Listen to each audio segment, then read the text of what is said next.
Ever felt that sinking feeling when a big opportunity lands in front of you? Parang gusto mong tanggapin pero natatakot ka or baka hindi mo kayanin. Yung mix ng self-doubt and excitement, medyo overwhelming, di ba? Lahat tayo dumaan sa ganyan. Gusto mo mag-level up pero naisip mo, what if I fail? What if I am not good enough?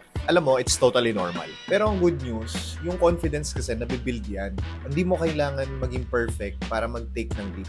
Kaya sa video na to, I'll show you how to overcome self-doubt and how to build a confidence step by step na masasabi kong napagdaanan ko rin nung nag-transition ako from one career to another and to another.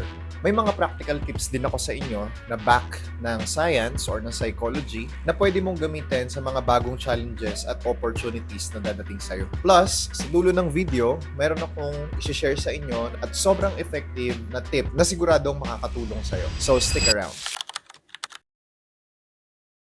First, pag-usapan natin, bakit ba may self-doubt? Ano ba yung pinagmumulan kung bakit ka nagda-doubt sa sarili mo? Takot ka ba sa failure? Takot ka bang ma-judge ng ibang tao? O baka kulang tayo sa experience or sa skill na kailangan bago tayo mag-leap doon sa susunod nating career or sa susunod nating opportunities? So share ko lang guys, no? Nung nag-decide ako mag-shift from being a teacher for 5 years, tapos habang nag-aaral pa ako ng masters ko noon, papunta sa pagiging financial advisor, sobrang laking kaba nun. Kasi iniisip ko, magugustuhan kaya ng kliyente ko yung mga ginagawa ko? Or mabibigay ko ba yung tamang service para sa kanila? Kaya ko bang mapagtagumpayan yung ganitong klase ng work na sobrang iba sa pagiging teacher? At hindi lang yun, naisip ko rin ano ba yung sasabihin ng family ko, paano magiging reaksyon ng mga friends ko at yung mga kakilala ko at connections ko sa academe. Pero alam nyo, madalas, tayo rin yung nagpapalaki ng takot sa sarili natin. Kahit kaya naman talagang lagpasan yung mga ganong klase ng fears, di ba? Ikaw, ano ba yung pinakakinakatakutan mo every time na may bagong opportunities na dadating sa'yo?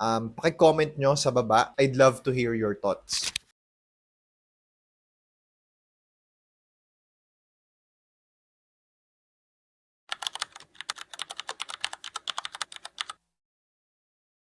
Okay, so paano nga ba natin ma-overcome ang self-doubt? Ito ang mga natutunan ko. Number one, focus and preparation. Sabi nga nila, confidence comes from competence. Kapag handa ka, mas confident ka. For example, guys, no, nung first week ko bilang isang media assistant, syempre, bagong field to sa akin, nag-research muna ako kung ano yung mga tools na ginagamit sa video editing. Although may mga idea na naman ako kung paano siya ginagamit. Pero syempre gusto kong i-level up yung skills na meron ako. Paano ba yung processes? Ano ba yung meron sa industriyang ito? So nagtanong-tanong ako ng mga kakilala na nasa same field. Ang resulta, hindi lang ako naging effective, pero nagustuhan din nung mga boss ko yung resultang pinoprovide ko para sa kanila.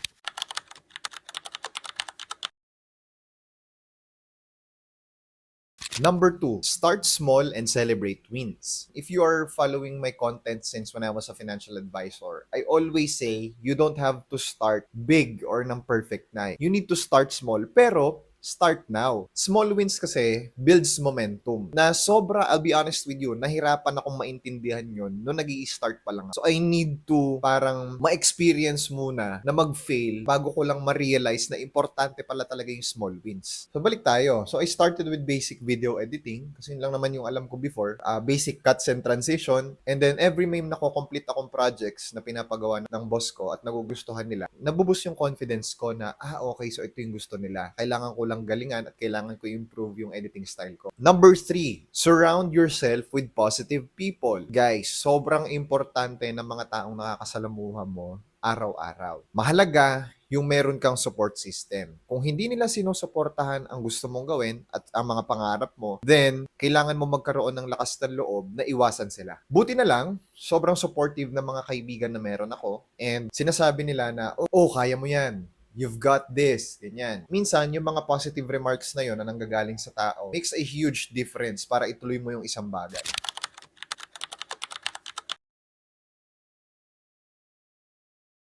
Number four, refrain from negative thoughts. Isang bagay na sobrang hirap ko din bago natutunan because when I was a teacher, yun lang yung alam kong gawin. I am so negative about myself, about my skills. So natutunan ko na parang instead of saying, hindi ko kaya yan, try saying, natutunan naman lahat ng bagay, di ba? That simple shift can make a huge difference to change your mindset dramatically.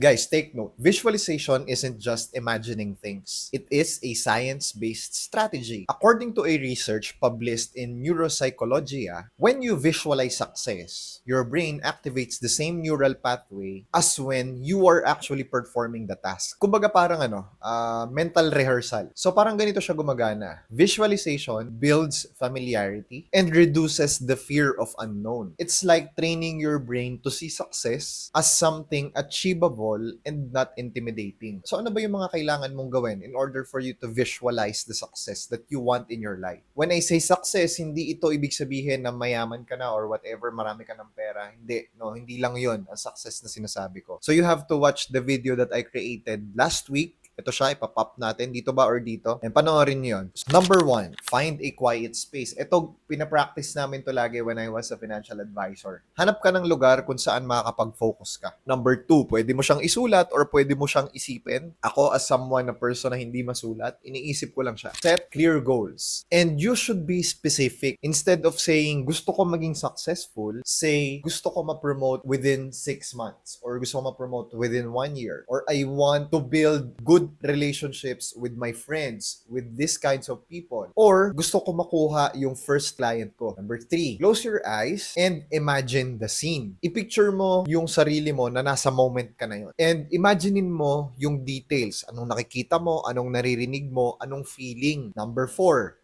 feel the emotion. Pinakamahalaga to. Anong nararamdaman mo? Pride? Excitement? Visualization becomes powerful when it's emotional. Tapos, ulitin mo lang siya everyday or consistently. Hanggang ngayon, ginagawa ko pa din siya. Hindi lang niya nare-reduce yung anxiety ko, pero namomotivate din niya ako to take concrete actions doon sa success ko. Kaya kung first time mo itong marinig, try mo to ngayon after ng video na to or mamayang gabi bago ka matulog. And then comment down below kung paano ito nakatulong sa'yo. And to recap, you should understand your self-doubt, focus on preparation, start small, surround yourself with positive people, reframe your thoughts, and visualize your success. So guys, confidence is something that you build. Hindi mo siya makukuha ng isang gabi lang or ng isang araw lang. And just a reminder na every step that you take in building your confidence brings you closer to your goals. Laging tatandaan, just believe in yourself and don't let fear stop you from chasing your dreams. And kung sa tingin mo nakatulong itong video na to, please guys, no, pa-hit nung like and kung okay lang din, pa-subscribe. Libre lang mag-subscribe. And that's it for today and see you guys next time. Bye-bye!